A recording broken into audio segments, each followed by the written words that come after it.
Olá pessoal, tudo bem? Passando aqui para mais um assunto interessante, né? Hoje nós vamos falar um pouquinho sobre o TIA. O que é o TIA? O transtorno do espectro autista, né? A gente tem ouvido muitas pessoas falarem que o número de autistas está aumentando bastante. A gente se depara com muitos profissionais da educação mandando crianças para os consultórios com um possível laudo de autismo. E aí a gente precisa estar atento para que a gente não rotule essas crianças, né? Porque às vezes é a personalidade dessa criança que faz com que ela seja confundida com uma criança autista. Então a gente precisa observar, ter conhecimento para que depois então a gente possa estar sugerindo algumas deficiências ou algumas doenças. Então aqui dizer o que é o transtorno do espectro autista. É um distúrbio do neurodesenvolvimento caracterizado por um comportamento atípico. O que é um comportamento atípico? Aquilo que para muitos não é normal.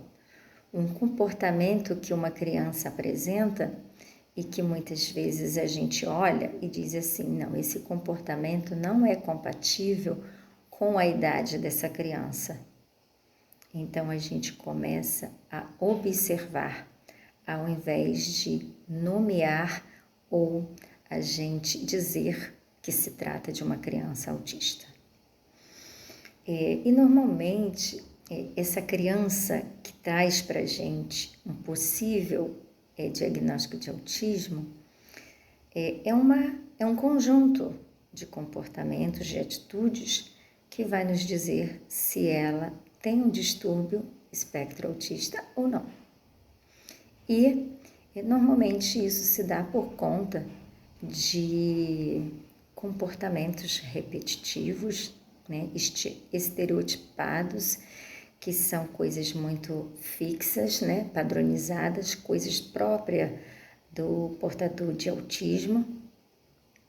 E ele normalmente se apresenta de forma ausente.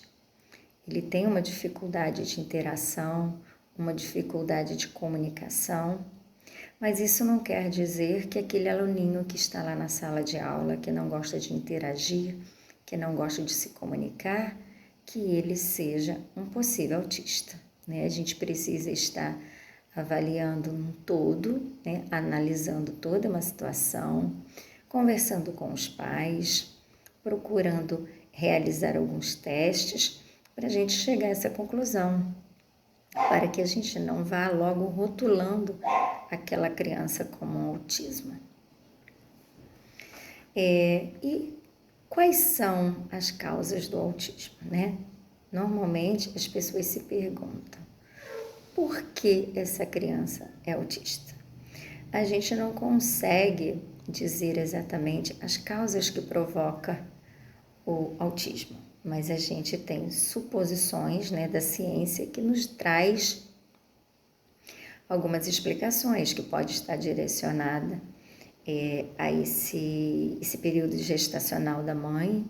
De repente ela fez uso de alguma medicação, ela foi usuária consumista excessiva de drogas ilícitas, de álcool, de fumo. Tem também as questões ambientais, né, que às vezes essa mulher ela teve o contato com algum tipo de pesticidas que possam ter influenciado também. Então é um conjunto de fatores que possam interferir na formação desse feto e que pode ocasionar esse distúrbio nessa criança. E o tratamento normalmente a gente indica com uma equipe multidisciplinar. Quando se chega a um possível diagnóstico do TIA, a gente, normalmente, uma equipe se propõe a estar auxiliando e ajudando a fazer com que a vida dessa criança, desse adolescente ou desse adulto se torne menos dolorosa, digamos assim.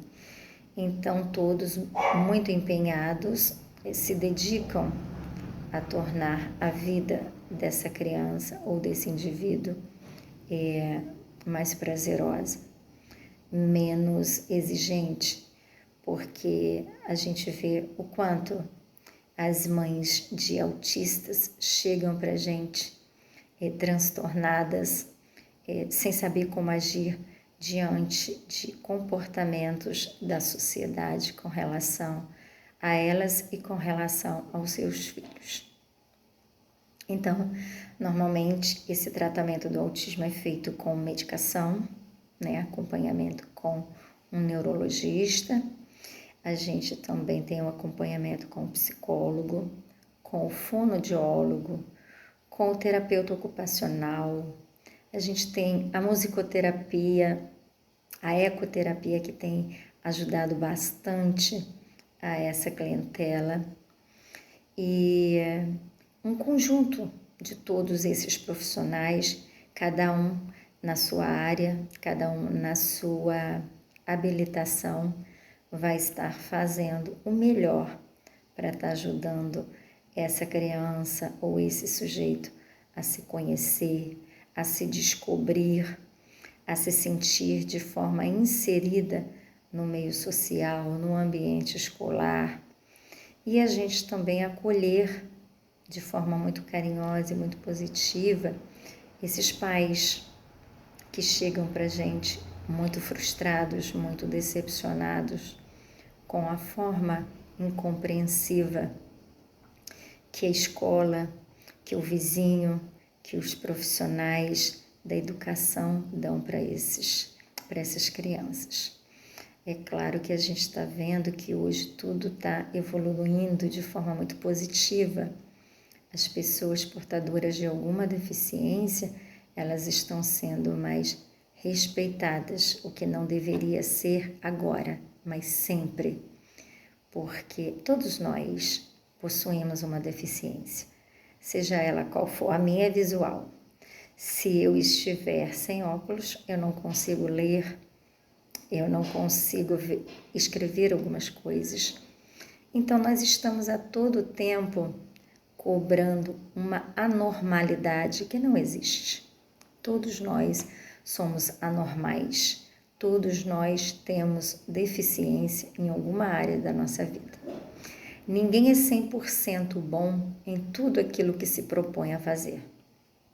É claro que a gente se dedica ao máximo para tentar ser um dos melhores, mas o melhor, o perfeito em tudo não vai existir. Então a gente precisa respeitar, a gente precisa aceitar, a gente precisa compreender certas situações que são trazidas para nós como sociedade, como profissionais da educação. Aquilo que é desconhecido para a gente precisa estar buscando o conhecimento, justamente para a gente não rotular determinadas crianças, não criar situações de constrangimentos para os familiares e para a própria criança, para o próprio adolescente. Então, aquilo que a gente desconhece, a gente precisa aprender a conhecer, para que então a gente consiga dar conta de explicar certas coisas. E a gente não ter vergonha de dizer, não, eu não conheço, eu desconheço, mas eu vou buscar conhecimento, eu vou procurar me informar de forma que eu possa ser útil para essa mãe, para essa criança, para que eu possa estar ajudando de alguma forma. Então, a gente precisa estar muito atentos a alguns comportamentos que são apresentados na escola e que às vezes, por falta mesmo de conhecimento de alguns profissionais, eles são direcionados, de repente, com possibilidades que, na verdade, pode não ser. Então, toda uma equipe preparada, todos os profissionais engajados nessa situação, para tentar conhecer, entender aquela criança, fazer testes, fazer avaliações, para que então, depois de todos os testes, exames, avaliações feitas, a gente possa estar cuidadosamente chamando esses pais para estar informando da necessidade de uma atenção melhor, de um acompanhamento de profissionais específicos para o seu filho. E a gente precisa entender que todo e qualquer pessoa que apresenta alguma deficiência, seja ela qual for, essa criança, esse adulto, esse adolescente precisa ser tratado com respeito. Não é a deficiência que ele tem que vai dizer que ele tem ou não que ser respeitado. Todo ser humano tem que ser tratado de forma igual. Não existe melhor ou maior que ninguém. A gente precisa dar assistência igual a todos. A gente precisa respeitar a todos. E a gente precisa acolher aquelas pessoas que não sabem lidar com aquela situação e que precisam da nossa ajuda, que precisam do nosso conhecimento e que precisam da nossa atenção. E quando eu falo isso, eu falo justamente direcionada essa fala aos pais, porque eles não pediram para ter filhos especiais. Então já é uma situação que para eles é nova, que para eles é um pouco dolorosa e que às vezes eles têm que vivenciar aquele período de luto que eles sonharam um filho, né? Planejaram um filho, criaram toda uma expectativa para aquele filho e eles sabem que tudo aquilo que eles sonharam não vai ser possível de realizar. Então eles já vão viver esse luto daquele filho que deixou de existir de repente. E aí chega para eles também uma deficiência que eles desconhecem e que eles não sabem como lidar. E aí vem a cobrança da sociedade. Então, são muitas questões que essas famílias, que esses pais passam e que precisa do nosso carinho e que precisa do nosso respeito e que precisa da nossa compreensão. Eles já estão tão fragilizados com tantas questões que eles não precisam mais de pessoas apontando, de pessoas direcionando o que eles devem ou não fazer, até porque são pessoas que desconhecem o problema, que desconhecem a situação. Então, nesse momento, a gente precisa respeitar e acolher esses pais, seja no ambiente escolar, seja dentro do consultório, seja no meio social. A gente precisa entender que existe uma particularidade ali, que existe um problema e que precisa ser cuidado, e que precisa ser compreendido, e que precisa ser aceito. Assim como a família precisa aceitar, nós, quanto sociedade, também precisamos entender aquela situação e aceitar. Não tem como excluir aquele indivíduo do meio social só porque ele apresenta uma diferença. Já imaginou se a gente tivesse que excluir deficiente visual de um determinado lugar? Que a gente tivesse que distinguir um grupo de deficientes auditivos de outro lugar? Seria um caos, porque a gente não iria conseguir viver em sociedade. Então, eu sempre digo que o primordial de tudo isso é respeito. Respeitar as diferenças, respeitar a individualidade de cada um, aprender a lidar com as diferenças. Porque nós vivemos em uma sociedade onde não existem pessoas iguais. As pessoas são individuais, né? São únicas, cada um com as suas particularidades, com as suas limitações. Então, a gente precisa entender e respeitar, ok? Um abraço para vocês.